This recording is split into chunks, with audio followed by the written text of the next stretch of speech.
Hi, my name is Robin Wong. I'm a photographer based in Kuala Lumpur, Malaysia. In this video, I want to share some tips on weather sealing for your camera. Let's do this!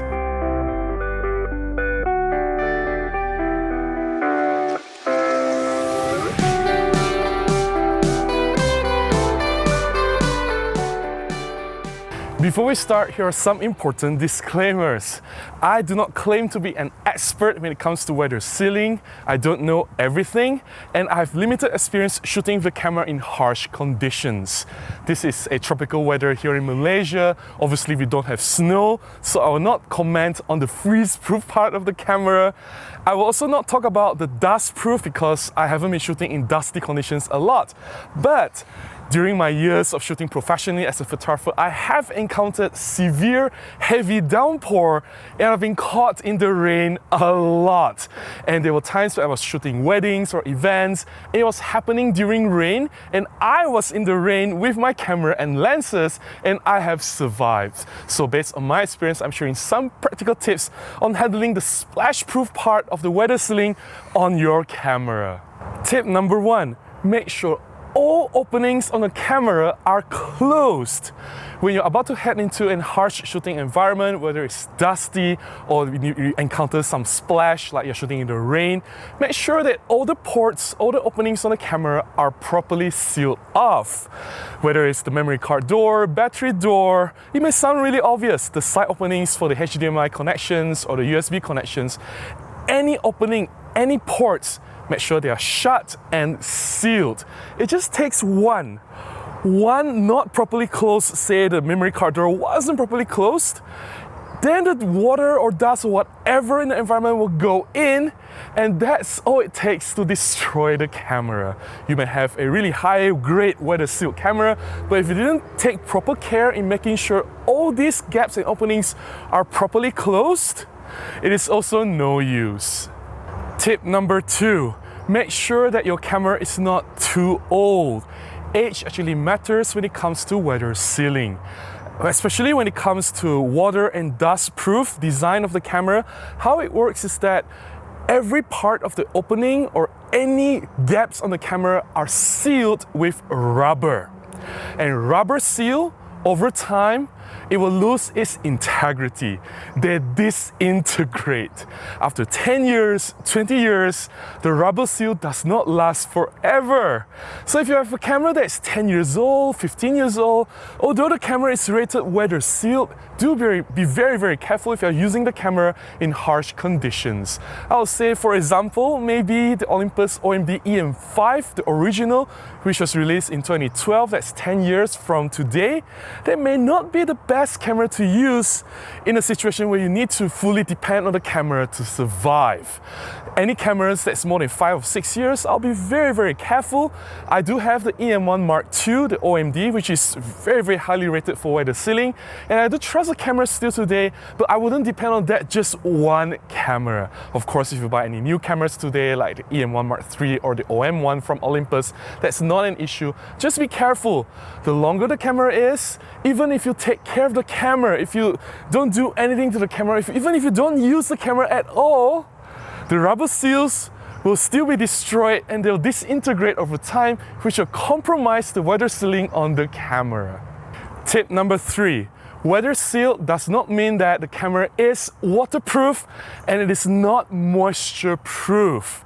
Some people have asked me from emails and questions over the years, they say, "Hey Robin, my camera is weather sealed. Does that mean that I can submerge the camera in the water? I can bring this camera underwater while I'm diving?" No. When the camera is weather sealed, it means that the camera has weather resistance. It has resistance to the weather. It's splash proof. It's resistant to rain. Rain splash water dripping on the camera and lens, that's perfectly fine.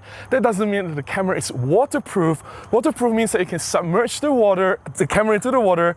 No, the camera is not waterproof. If you want to bring the camera into the water for diving, please use a diving case, a waterproof case. That's a different category altogether. I'm not going to go into there because I'm not a diver. I don't swim. It's a different topic altogether. So weather sealing doesn't mean that it's waterproof. Another thing I want to clarify here is that the camera, if it's weather sealed, it doesn't mean that it is moisture proof. This is very important. Weather sealing doesn't mean that the camera is airtight. Water may not be able to enter the camera from splash, but air can still enter the camera. And if the air can go into the camera, it means that it can bring moisture into the camera as well. And moisture in high quantity can cause severe damage. It can cause damage to the electronics. It can cause fungus and mold to grow over time. Especially here in tropical weather in Malaysia, we have very high humidity. Humidity goes up to like 100% most of the time, so the camera is susceptible to damage due to moisture.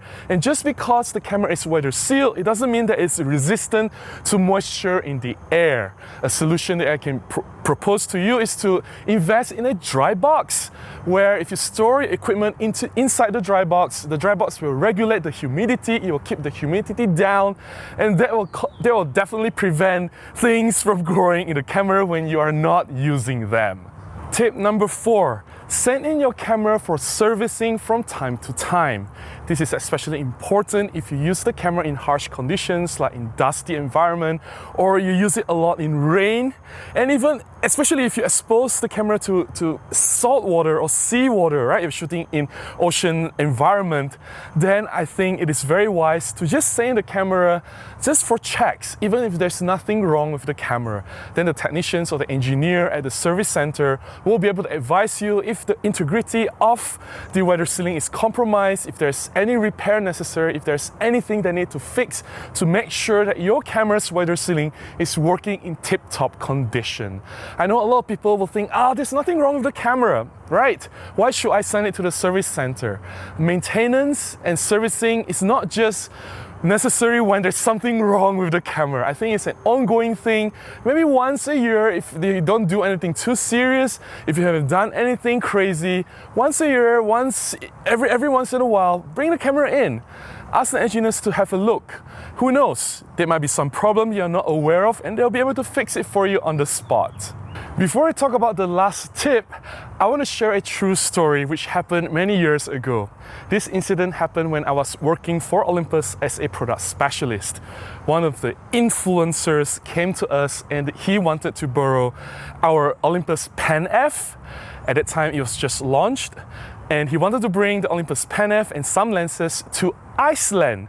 So he had a trip to Iceland. He wanted to shoot beautiful sceneries and night sky, the Aurora Borealis in Iceland with the Olympus Pen F.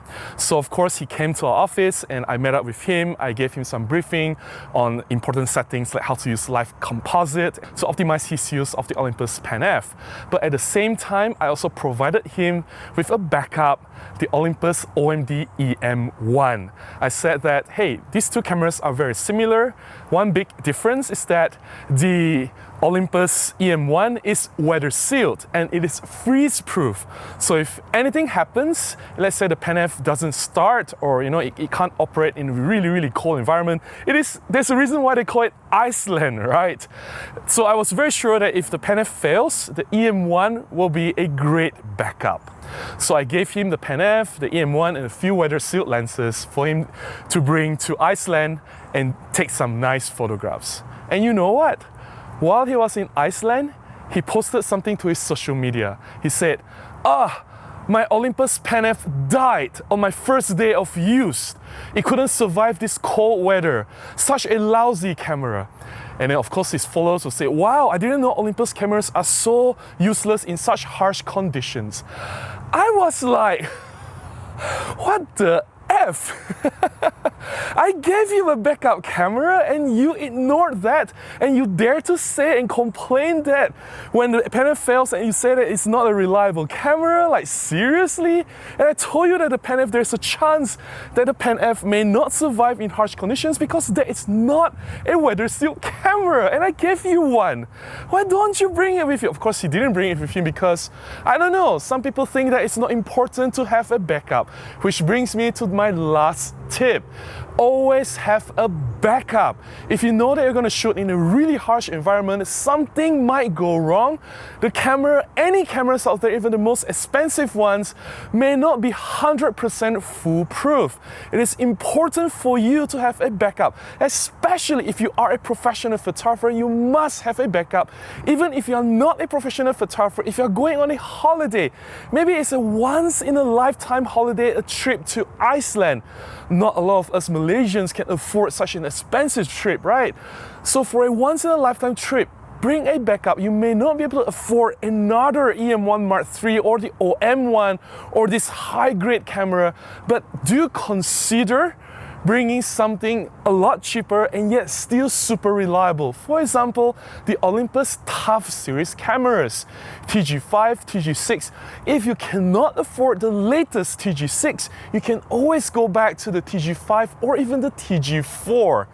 The TUF series cameras, the soup is, now that camera is waterproof. It's waterproof, it's drop proof. You can drop it from shoulder length, no issue. It's crush proof, it's freeze proof, right?